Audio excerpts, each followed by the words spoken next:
Hi folks, today I want to walk you through Speedgrader in Canvas. Speedgrader is a convenient and efficient way for you to provide feedback to your students.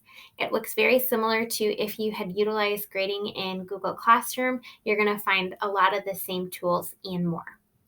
So if you look up here at the bookmark bar, you can actually make this full screen. So if you'd like to grade on a full screen, you can pop that open. It's really great if you're on a Chromebook, which has a smaller screen.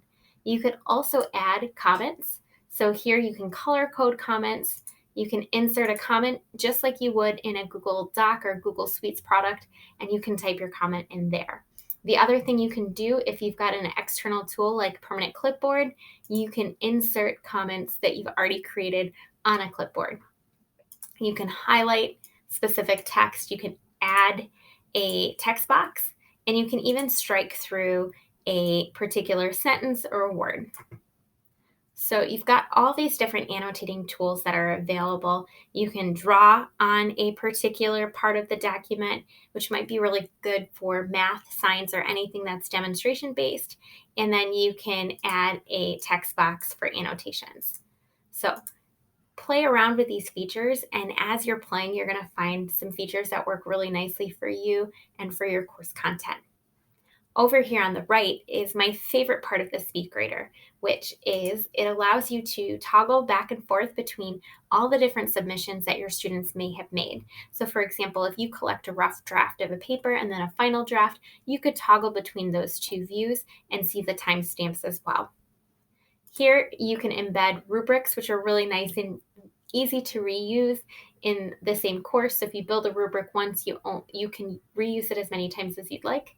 You can tabulate your score and it'll automatically sync into the gradebook in Canvas.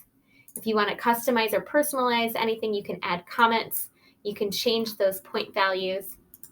You can also add global comments as well as attach files, embed video so you can give video feedback to your students, or audio as well. So all of these tools are embedded in one screen, and then as soon as I press submit, it will appear on my students' dashboard in the lower right-hand corner that they have feedback. If you want to toggle between any students, it's really quick and fast to toggle between students. You can also view all sections. So if you have multiple sections of the same course, you can view all students within one view of the Speedgrader.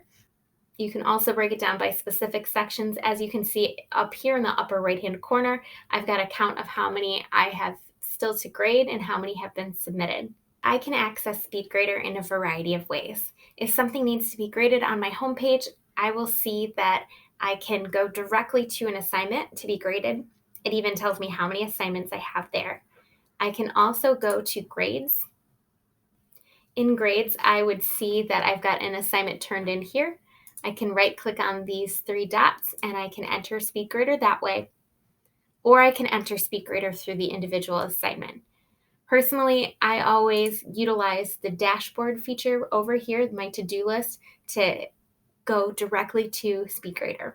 Keep playing around with this great tool. You'll find that Speedgrader really does make your grading more efficient.